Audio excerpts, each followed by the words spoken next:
Whether you want to admit it or not, Dark Souls is this decade's most influential game. I can't think of another game that's come out that has had such an immense impact on the development of games after it. It seems almost everything wanted a piece of the Dark Souls pie. We got Ashen, Neo, Necropolis, Death's Gambit, The Surge, Lord of the Fallen, Salt and Sanctuary, Jedi the Fallen Order, Sinner's Redemption, Hollow Knight, Remnant from the Ashes. Yes, I'm saying them all to prove a point. Animus, Blasphemous, Dead Cells, Titan Souls, and 144 more games inspired by FromSoft's flawed masterpiece. As much as these games try to emulate my favorite series of all time, they all miss the mark in one way or another, either by struggling to find an identity amongst the obvious admiration for the Souls series, or just by being straight up boring.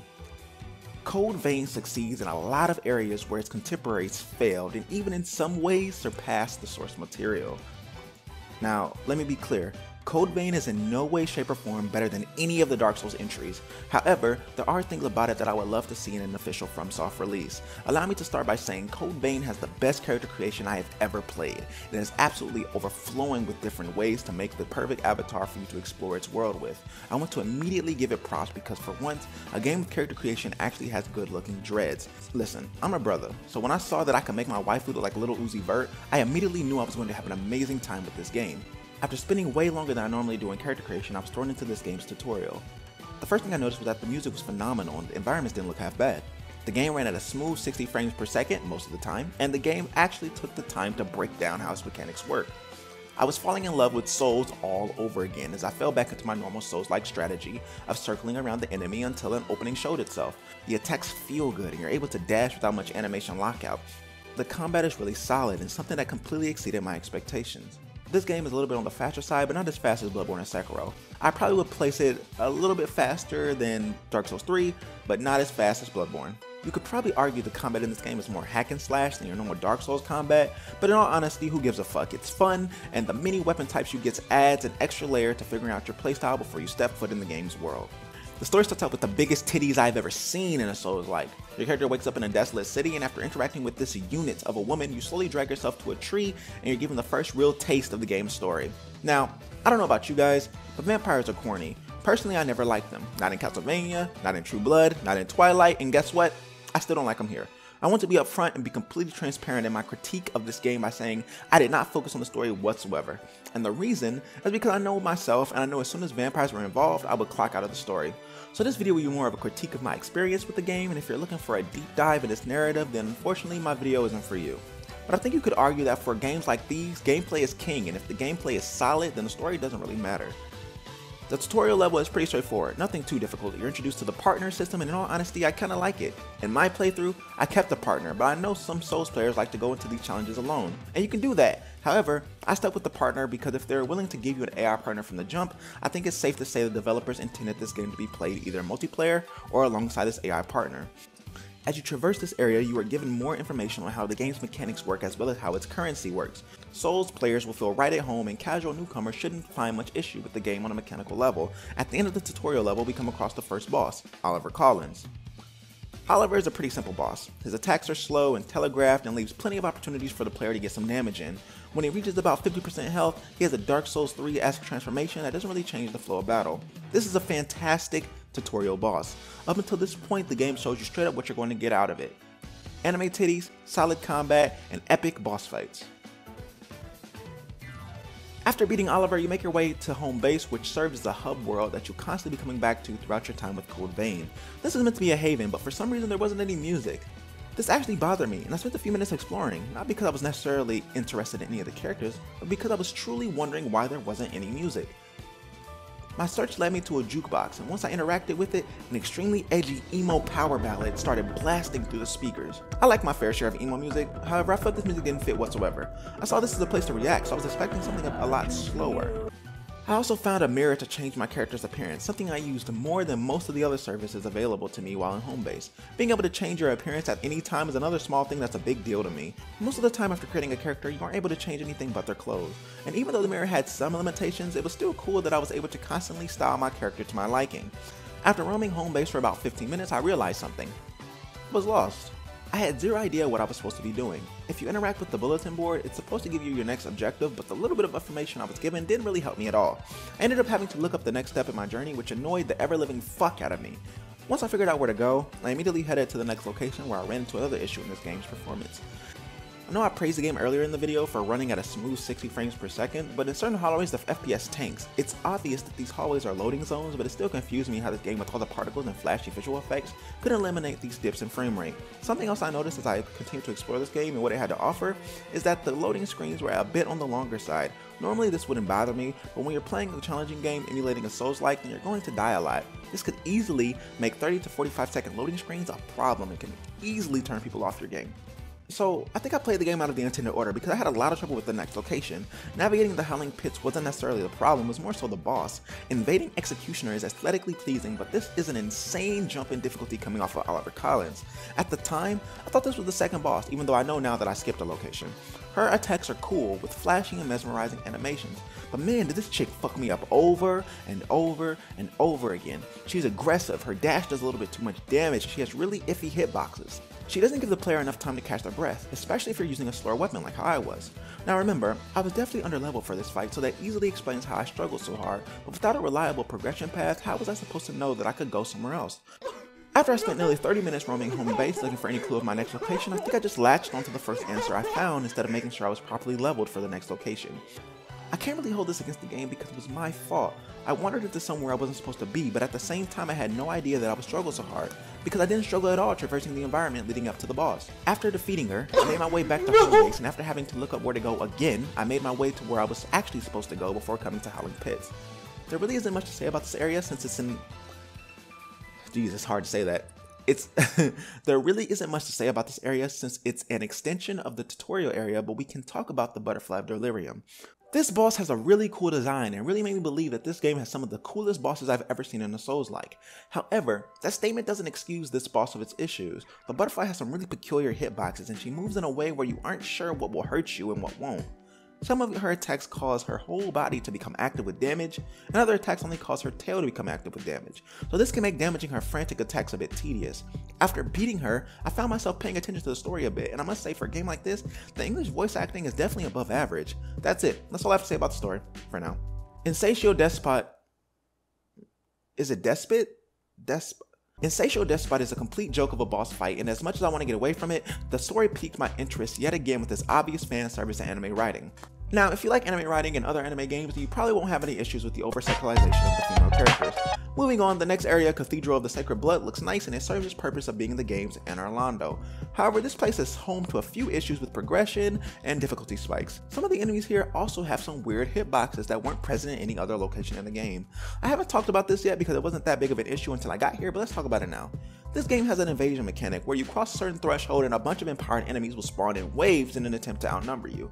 All the enemies had too much health and too many of them spawned, making this invasion easily the hardest one in the game. If they would have given it a joint health bar and turned it into a mini boss, I might have appreciated it a little bit more, but what ended up happening was me figuring out the threshold to trigger it and then avoiding that section like the plague. At this point in the playthrough, I was starting to get extremely frustrated with the map design and progression path of this game. I had to consistently look up where to go from this point on, and this area, while it is pretty to look at, everything looks exactly the same, so it is very easy to get lost. After I figured out where to go, I ended up at a horrible mini-boss, Argent Wolf Berserker. Argent Wolf Berserker is just a reskin of the fat lady enemies in this area. There isn't really enough room to avoid his attacks, so he really just turns into a stat check. Either you're strong enough to kill him, or you're going to get stun locked into a combo. After beating him, you unlock a portal to a sub-area. I won't talk about this place because after some research, I found it's just some lore shit specifically tied to the lore of the main character. At that point, I wasn't interested in the story whatsoever, so I skipped it entirely. I also found out the boss and map for this area returned later in the game, so there really was no reason for me to play through it. Why would you place a sub-area in the middle of the main area? That just doesn't make much sense. Especially when its content is going to be revisited later anyway. It feels as if this was put here to break up the monotony of the previous area. The real boss here is the successor of the Ribcage. This boss's design is kinda weird. A part of me loves it, but the more I think about it, the worse it looks. The boss is very easy, and I'm not sure if it's because I was just over leveled or because this boss was supposed to be easy. You can easily kill it in 2 full stamina combos. After I killed it, I immediately wrote down my notes and how disappointed I was because the boss could have been way cooler. But before I could even finish writing my notepad, I realized, oh, there's a second phase. But nothing changed. The boss is still stupid easy. If you can avoid its one-shot attack, the rest of her attacks are easily dodged by just staying on her. After a little bit of an exposition dump, I finally arrived at the midway point of the game, and at this point, I was pretty much sold on the game, but I noticed the quality of its content was nosediving. I was praying that it would save itself in this late game. Spoiler alert, it does. The next area is a sprawling snowscape with a bunch of challenging enemies serving as a gauntlet between you and the next boss. There really isn't much to say about this area. It's aesthetically pleasing. There really isn't much to say about this area. It's aesthetically pleasing, and this owl enemy is a pain in the ass. After clearing the area, you make it to the next boss, Successor of the Breath. I love everything about it. The lore, the design, how it can do all of its attacks from resting positions or combo all the attacks together to keep you on your toes. The second phase of this boss fight is awesome too, with the boss dropping its shield and becoming more aggressive, turning momentum of this fight to the max. This is what the successor bosses should strive to be: epic, fast-paced, and fair but challenging experiences. The next area is probably the worst area in the game because at this point, I was tired of seeing the same reskin enemies over and over and over again. The boss here is mediocre too. It feels as if he was just a normal enemy that they buffed to boss status. He moves so frantically that there really isn't enough opportunities to be aggressive, so this mediocre fight is dragged longer than it needs to be. After cutting him down, you head through a horrific fiery maze area that just made me want to kill myself. Hey, remember Black Ops 2? Remember the lava sections and zombies? Remember how we all loved them? Yeah, developers don't do this. Yes, fire is cool, but working on fire spots on the ground and taking damage is never fun. Please stop it. The successor of the Claw is next, and this is another fantastic boss fight. You like cat girls? I like cat girls. This boss is cool, flashy, and doesn't really feel too difficult. The boss is fun to fight, but if I absolutely had to say something bad about it, it probably wouldn't be as overly sexual design.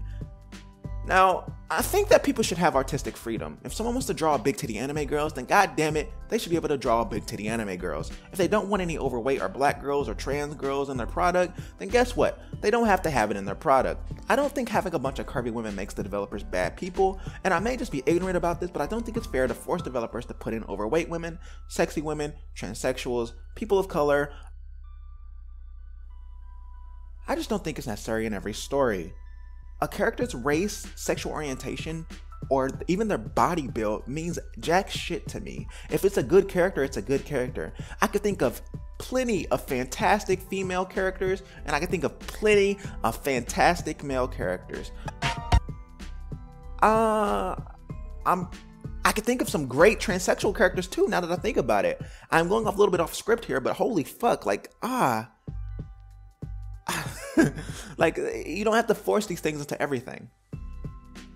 Okay, I kind of went on a rant, but after some more anime writing and proceeding to further withdraw from the story, I made my way to the next area, a forsaken desert city. We get to see some new enemies here, but holy fuck, this enemy is easily the most irritating, broken enemy I've ever faced in any Souls-like ever. It does too much damage, its hitboxes suck, it has so many attacks, it has a billion health. This is another instance of an enemy that could easily be boosted to boss status, and if it was, it would no doubt be the hardest fight in the entire game. Fuck this enemy. At the end of this area, you walk a long and cinematic path to the next boss, the Successor of the Throat. And guess what? It's another fantastic boss. All of the successor bosses are good, except for the first one. I don't know what happened. This boss was extremely fun to fight and was hard as a bitch. I died a few times, and yeah, it kind of sucked that the elevator I took to get here doesn't reset, and I had to make that long-ass trek again, but who cares? The boss was super fun. I did have to change my build from hammer to a faster short sword-like weapon, and I don't know if this is really a bad thing. Part of me thinks that the game balance should probably be tweaked a little bit if it requires a change in equipment, but I can't really substantiate it because my roommate beat this boss easily with a slower weapon than mine. I guess I'm just bad at video games. We're in the end game now. The next boss or bosses are the Cannoneer and Blade Bearer. Yep, you guessed it. This is the gang fight. This is the Ornstein and Smo. This is the pinnacle of Souls-like boss design. Does this game succeed in fulfilling Daddy's shoes? Kinda. This boss is fine. It's challenging, but it exposes some cracks in the game's design.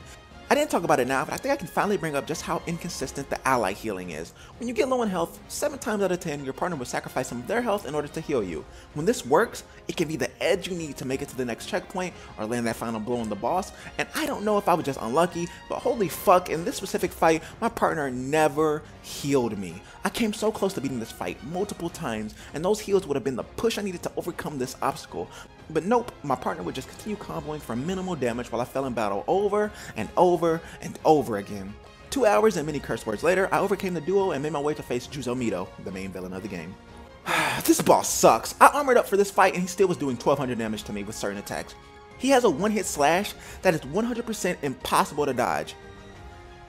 Okay, maybe not. The only way to avoid it really is to be on the other side of the room when he does it, and it doesn't really have a tell either. You can just dodge his full combo and go in for a trade just to be completely fucked by this instantaneous 1400 plus damage slash in heavy armor. Once you beat him, we get some monologues about the power of friendship and move on with the last few areas of the game. Guess what? No, seriously, guess. Oh, I'm drinking wine. Shit's good. Don't drink in YouTube, kids. Huh? Oh, yeah. The next area is just a reskin of the first area. It sucks! The next boss, Queens Night Reborn, is super cool and fun to fight, but it falls victim to some poor hitboxes and instantaneous thrust attacks that can easily catch you off guard and kill you. But you know, the next area is kinda cool. I like the tomb aesthetic and it didn't overstay its welcome. The attendant boss is ass, but I guess it was supposed to be weak and symbolic or something. But after we face it, we face the Skull King, the only boss in the game that can rival the successor of the Breath as my favorite boss. This boss felt like a Bloodborne boss with how fast paced it is. The design is sick and it's super fun to fight if you wear light armor and you're able to keep up with its mobility. His damage output is a little weird. Some of his heavy looking and sounding attacks will deal no damage, but then all of a sudden he'll do a quick volley of slashes that can one-shot you. Also, when he goes into his last phase, holy fuck, how are you supposed to dodge those attacks? I spent a lot of time here, but after I decided to go back to my tank build, this boss easily became a joke. After beating this boss, there's a cutscene where your silent protagonist has a monologue of their own and yeah, it's bad. But guess what else is bad? You guessed it! The final boss. The Virgin Born is an ugly, uninspired piece of fuck. This boss isn't hard at all, other than its undodgeable magic storm. It moves too fast for its size, and literally I would have been way more satisfied if they would have gave Skull King another phase and forced it into a 1v1 battle. That would have been an epic end to this game, but whatever, Virgin Born I guess. The ending cutscene is a complete ripoff of Dark Souls 2's ending, and it made no sense that the squad wasn't here with you, even though they were literally just in the same room. Now, I think this game has multiple endings, so if you do all the extra vestige collecting stuff, maybe this scene would have changed, but since I didn't do that, this is the ending I got. I can't really complain too much, the game was a lot of fun, and after about 15 hours of its shifting quality as a game overall, I can say, it wasn't bad at all. This game succeeded in what it tried to do. It's anime Souls, and I really hope that it spins off into its own line of games. Not because I was enticed by the story or whatever, but because I loved its mechanics. I love the hack and slash take on Dark Souls. I like the partner system. Most of the bosses were cool, balanced, and fun to fight. This game is probably my game of 2019 just because of how fun it was. The story was corny, some areas were bland, and the progression path of this game is fucking abysmal. Someone with more pride than me easily could have said fuck looking it up and just dropped the game there, but fuck it, I had a lot of fun with my time spent with Code Vein. I think it's the perfect game to introduce casual players to the Souls-like formula, and if you haven't played Code Vein, I highly recommend it, even if you're not a fan of action games. I don't know, I think there's a lot to experience over the course of this game. Plus, titties. Thank you for watching to the very end. I know this isn't the Control video I've been teasing forever and ever, but I scrapped that video due to the fact that it would have been a half hour of me just whining about how I hated it and how I couldn't even finish it, and that's not who I want to be as a critic. I wanted to make sure that my opinions can be backed up by footage and that I can finish whatever game I decide to make these videos about. The next video is definitely Indivisible and should be coming pretty soon after this one. Going into the next year, I want to make sure I do my best to maintain a steady schedule of content. Also, just so you know, I stream on Twitch Monday through Wednesday at 4 PM Eastern Standard Time. Normally I stream whatever you guys recommend me to, but with some games I might make videos on in the future sprinkled in.